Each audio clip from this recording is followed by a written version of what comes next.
And I am back, episode 99, apparently. So finally, I guess the next week it'll be the 100th episode special. Wow, wow, it'll be trash though. But at least it's finally uploaded. So I had this podcast for a while. Like I was thinking about making the podcast for a while, but of course I didn't make it because I was paranoid and blah blah blah. But then it turned out the idea is already out there, so I was like, okay, then I'll make the podcast. And the podcast kind of based off of David Eagleman, this Intercosmos podcast, quality podcast, 10 out of 10. Every episode so far, I think I'm only on episode 11. I still got to catch up to freaking episode 59. But every episode so far has been just amazing. 10 out of 10, 10 out of 10. Highly recommend it. But anyway, so while I was listening to it, there's this thing about the brain's neuroplasticity, or what it's called, where basically the brain's able to adapt very, very well to new information or new environments or new stimuli. So one example is that he had this thing to help out the people who had hard time hearing, and it was done by vibrations on a bracelet. Like let's say there's old people who, the range of their hearing has gotten worse on the higher range of the high notes.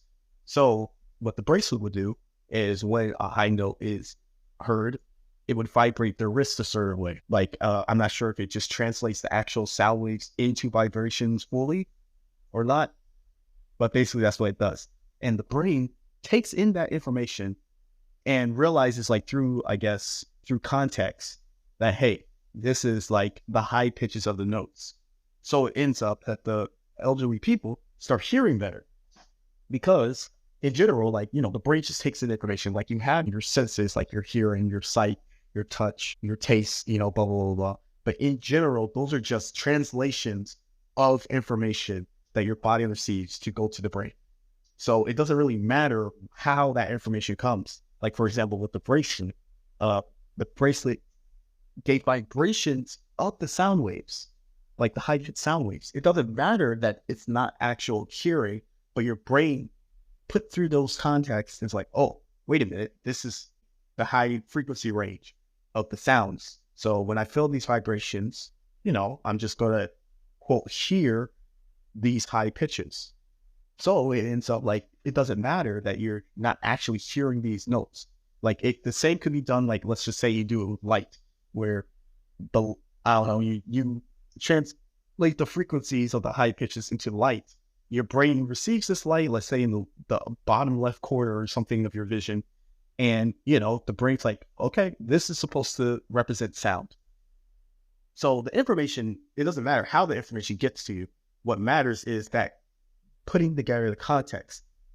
And, there's all these interesting things about that, like the interesting things about the brain, because, for example, like people who have, they lost their limbs, like all you technically need is just a well-made, like robotic arm. And then you need to be able to give certain information, like back and forth information from the brain to the arm, where the brain knows, okay, when I do this, that means the arm will go up. Or when I do this, that means the fingers will move. Which is interesting because it's like they've done these experiments before, and then it ended up like just within a short amount of time, either a human or I think they tried it with monkeys too, where it just became natural to them to move these extra limbs or these new limbs or replacement limbs. It just shows the wonders of the brain, like how adaptable it is. And, there's all these kind of things like, oh, could this help with, say, blindness? Where it's like, yeah, you're not receiving visual information through the eyes. That, let's just say that the wires for their eyes is cut off, so they can't see. But, for example, like it depends on how you want the information, whether it can be vibrations, whether it could be like shocks, like little tiny electrical signal shocks.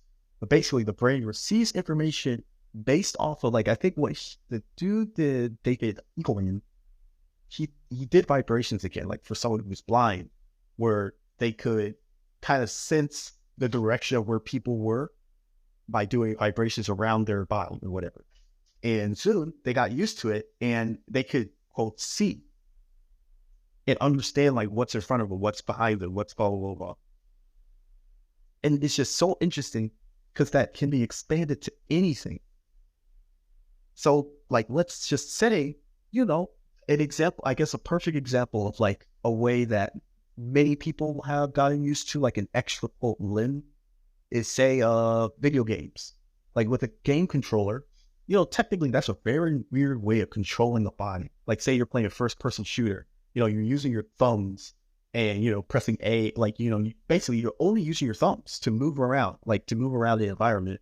But when you play enough games, it becomes natural. Like you don't even have to think about it. You can dodge stuff, you can jump over stuff just as well as you can with a regular body, where it just becomes natural because your brain kind of almost extended its movement parameters to the controller. So then that makes you wonder about certain things, like because the brain can adapt, like for example, I think probably other ideas that come up, but like let's say with space travel, the big issue with space travel, even with Elon stupid little Mars craft, is that it is too hard to launch something as big as humans with food and water, because we need these supplies to survive. So we need enough water for a 3-year journey. We need enough food for a 3-year journey, or we need to create new science or whatever, new discoveries to be able to, in a light package, because remember, we still have to launch off of Earth, and majority of the fuel and the majority of the problem is that initial launch into space.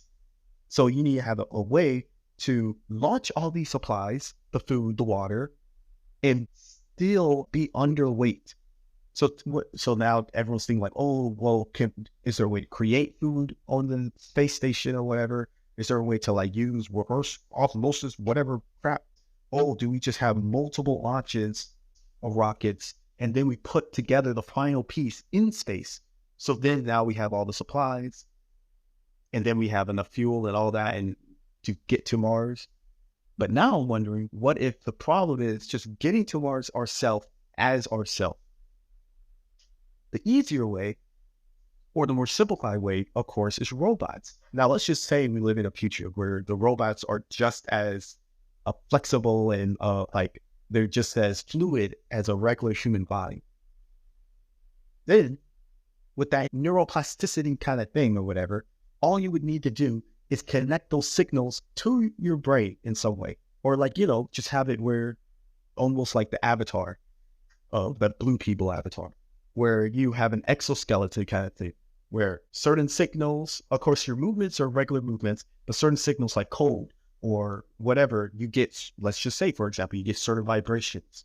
And even though, like, say, feeling hot and cold, you're not actually getting hurt or you're not actually feeling hot and cold, your brain would put together those pieces that, hey, I am, I'm in this robot now. Like the robot is an extension of me and I'm feeling this vibration or I'm feeling this signal or whatever.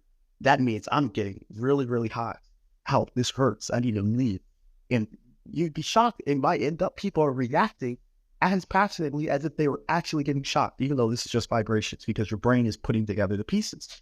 And that to bring it all into together, that allows you to explore places that you never would have been able to, where it's just as real to, well, like, we also got to assume that, like, the cameras or whatever are very high resolution, very clear, very whatever, just like a human eye.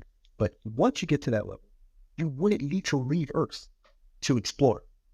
You wouldn't need to do all that stuff to explore, or you could go faster than the human body can handle. Like, for example, certain things like, oh, if we were launching out of Earth, we have to, we can't launch too fast because the G-forces will rip us apart or something. And now it doesn't matter because you're just a metal robot that you're controlling, like through VR or whatever. You are the robot. So certain things won't matter anymore. Oh, getting lost won't matter. Oh, like, the whole baby problem won't matter. We'll just all be on Earth still. And I wonder if that is the final frontier almost, is that it ended up, yep, 100%. Earth was made for us and we can't leave Earth. We literally can't. And we won't leave Earth. But we will, quote, leave Earth by living in another thing. Because, and then that brings up the whole matrix stuff, like, where you're, like, how do you start to separate the you from the robot you? Because it might end up, some people are living more in that robot than they are living in the real life. Because, they love to explore a new world or whatever. All they need is food and water. And then they can just live inside the robot world. And then we saw these like things like, people getting married or whatever on other worlds as robots, or as like, as a, I don't know what you would call it, because maybe it would get advanced enough where it's not really robot as you think, as a synthetic human, as sense, I should just say sense, everything's called out for it. So as you're living as a synth, and people are marrying each other on Mars or whatever. Meanwhile, like in reality, they're living on Earth miles and miles apart, looking completely different than they actually might look, you know, just interesting. But then they would have to have kids. So I guess they would have to meet at some point. Like there would be a whole tradition, like weird kind of culture from that. And interestingly enough, you could argue people are already kind of simulating this future because, like, say, with people living as basically a different thing than themselves because they're living as a robot or living, well, not living as a robot, but living as these synths where they're, quote, identifying as something else than they actually were born as. So it ends up similar to how everything ends up. The people who seem, quote, crazy today might not seem as crazy in the future because, say, in the future with this whole synthetic blah, blah, blah, blah, people exploring different worlds as a avatar of themselves, as it gets more and more realistic, there will be people who, quote, identify as completely different things. There'll be, say someone who born white, but then, can afford to travel to Mars as the synth or whatever. He's identifying as black, or dudes all identifying as girls identifying as dudes, blah, blah, blah, blah, where they're living their entire life as these things. But in reality, once they take off that headset or take off the probes or whatever, take off the vibrations, they end up back into their real, quote, real self. It'd be interesting, these type of cultures or these type of discussions or types of like getting used to this when, if this became like a type of future. And the funny part about it is that, it's already being tested today in a way.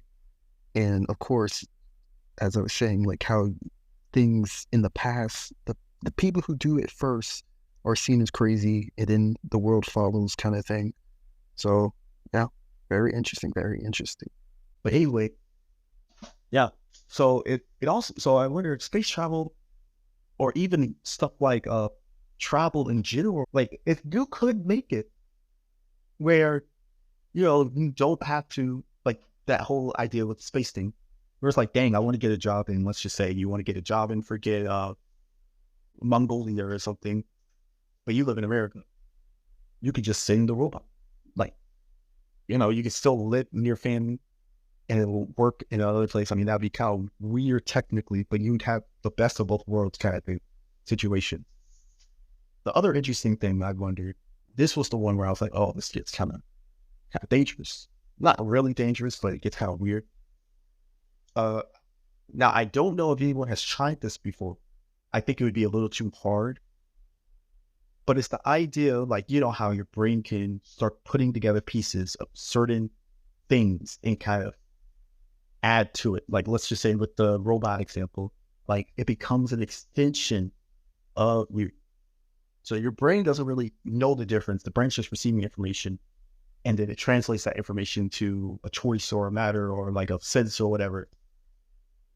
What I wonder is about the life extension type stuff. So, the typical rich billionaire wants to live forever, and they're doing all this crap like, oh, I'm going to do all this skin care crap, or I'm going to only eat this certain type of thing or whatever, so I can live to 150, or I can live forever maybe, or whatever people trying to do on surgeries or whatever, like blood transfusions or changing organs and blah, blah, blah. But what I wonder, again, another way of like almost augmenting yourself would be, say, you have a storage similar to a hard drive but that's where the hard part is. But you have to find a way where you can give signals to the brain and send them back, or basically give signals to the brain and send them back, where it's like, okay, this memory will be translated into this type of electronic signal or whatever. And when you're trying to recall the memory, you can translate that into, like, basically to find it in the hard drive and send it back. like let's just say you want to memorize a song, where you could send that electrical signal and like keep the context where you know, like, okay, this type of, say, vibration, or this type of this light, or this type of something, some type of stimulus equals song, equals picture, equals information, like words. So then that means, like, if you can receive information, you can also store it. But that's the hard part, it's storing it, like being able to, well, I don't know if that's the hard part, because maybe your brain would do all the work for you, because, it's neuroplastic or whatever. So you wouldn't really need too much manipulation, because the brain will figure it out itself. Like, oh, this is how I receive the information. So I sent it this way, blah, blah, blah, blah. But basically, I wonder, after a certain amount of time of your brain using your hard drive, basically that hard drive connection, your brain would start to rely on it a little bit more, a little bit more, a little bit more, a little bit more for certain memories. Like, your brain would kind of figure all that stuff out to, like, balance it. So now you became someone with extended memory. You have an extended memory now, because now you can memorize, so say, quintuple the amount the average human can easily. Oh, now you can memorize 70 times, like, after, like, let's just say after 10 years, because your brain's getting more and more used to it. Oh, after whatever years, you can memorize everything. So now what I wonder, I don't know how you would do that, but, like, say, to live infinitely, the same way, you would need a way to convince your brain that, oh, let me put more and more of my say, memory, or of my ideas or whatever, into the hard drive. So let's say after 20 years, half of you is in that hard drive, and another half is in the brain still. And then hopefully after, well, I don't know, hopefully, but, like, if it would work, after 30 years, now let's just say 60% of you is in the hard drive, only 40% of you is in the brain. So now your brain is using less and less information for you, and more for for random stuff, like, I don't know, maybe your heart, or maybe your lungs or something. Like, now it's focusing more on that, because it can rely on the hard drive. So then after a certain point, you are fully stored in the hard drive, or, like, your memories, everything that's you, is stored in the hard drive.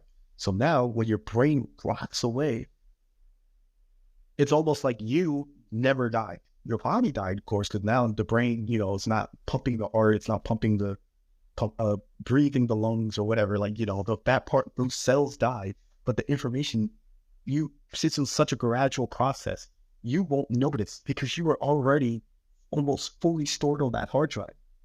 Or even if only 50%, like, it was able to balance it out. So now half and half is used on the hard drive.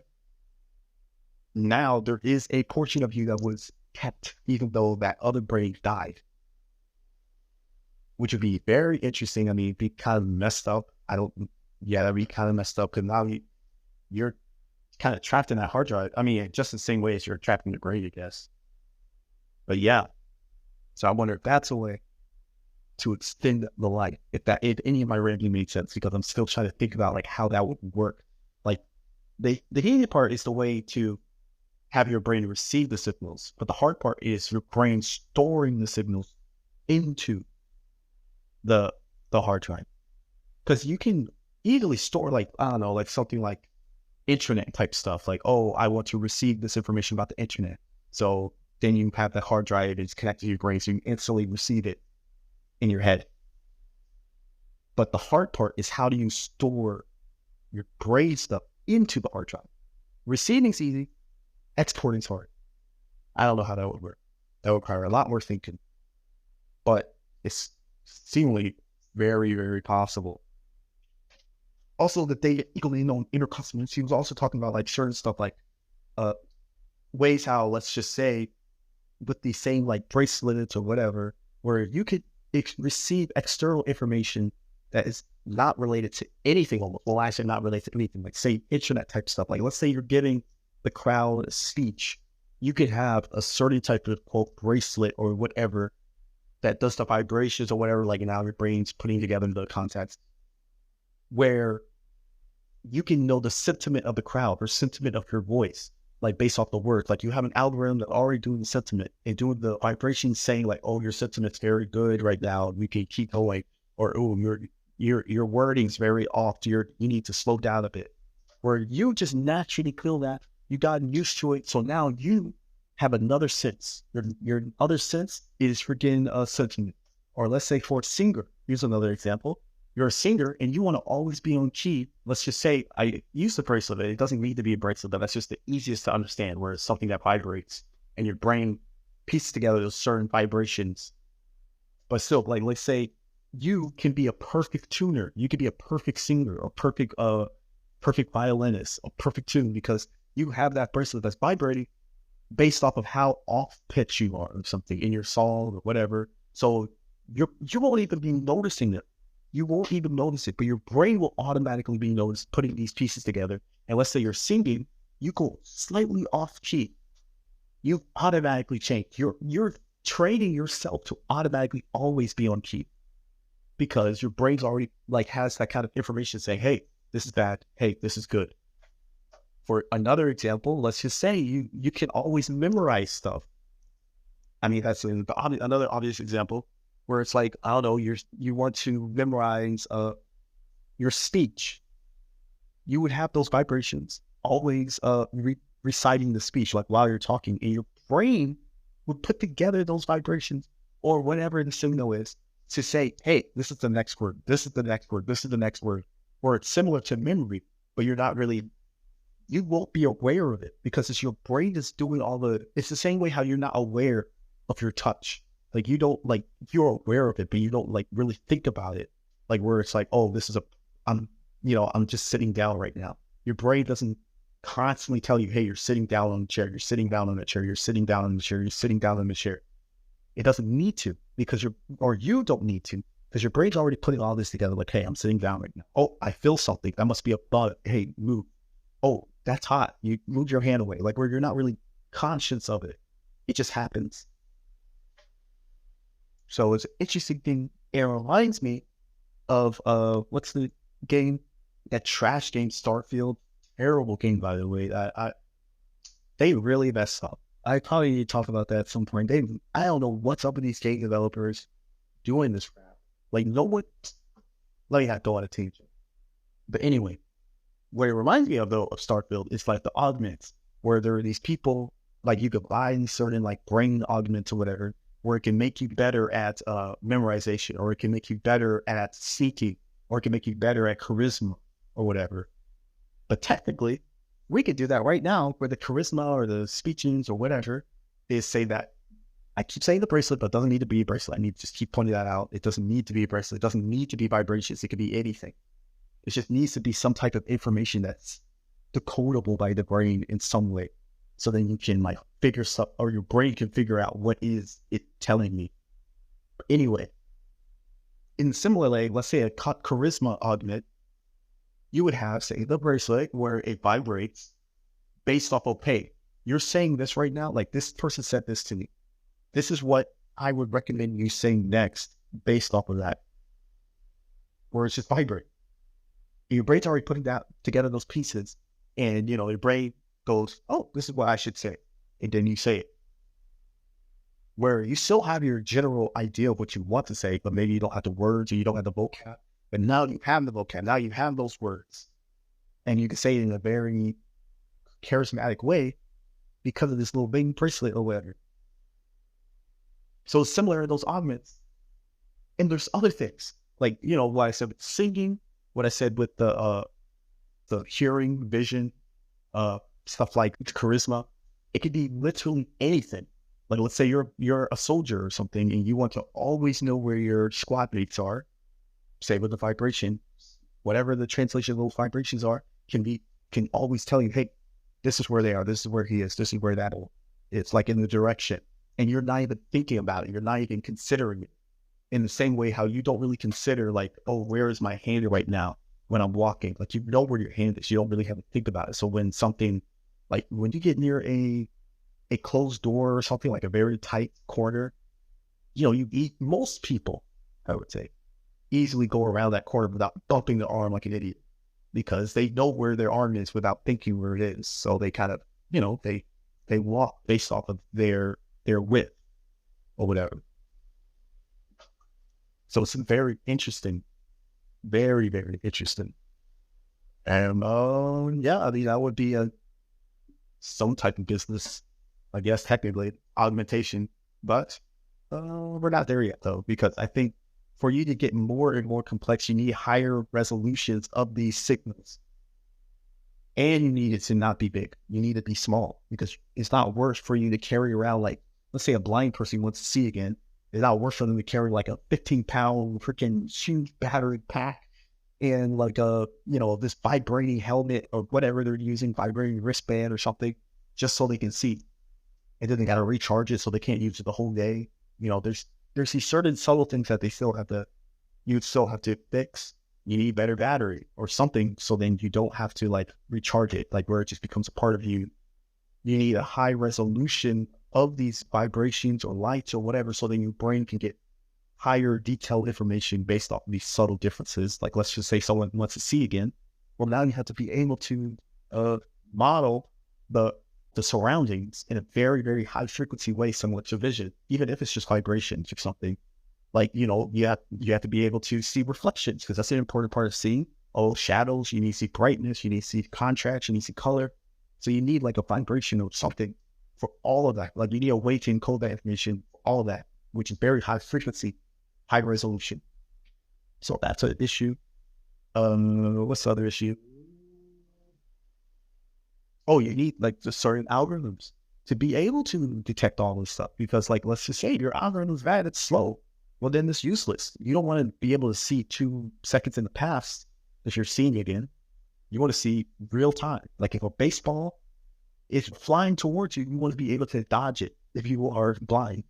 You don't want like some slow freaking algorithm or something, or slow processing speed or whatever. So that's important too. But the science is there. So yeah, that's about it. That's an interesting thing. Hopefully so make it happen. If not, then I will. But there's other things I have to do in the meantime, planning 2025. Remember that 2025 is the year. So I'm still planning that, but maybe once that works out, because it will, maybe when it works out, that will be the next frontier. And then I'll be considered the next Jesus or something, because I gave blindness, or I cured blindness. Isn't that one of the things he did? I literally did. I cured blindness from the world because I was like, oh yeah, with the right motion, so the human neural processor, we were able to make your brain train itself to see vision in different ways. So I single-handedly cured blindness, and everyone's like, oh wow, amazing. And I'm like, oh, actually, I cured deafness too. I'm like, oh, I know, but actually, I cured death itself too. It's like, oh, wow, actually, I cured our place on Earth. We can explore the stars. And then everyone's like, oh, wait, he's doing a little too much. They're like, oh, actually, I'm able to add senses to you. You're like, oh, it didn't get more and more awkward because now it's like, I'm kind of having too much control or too much power, too much influence, and then someone murders me. But then I'm like, but I cured death, so I never die. And then, Maggie basically implodes. Yeah. So, I mean, that's something we can all look forward to. And, yeah. Yep.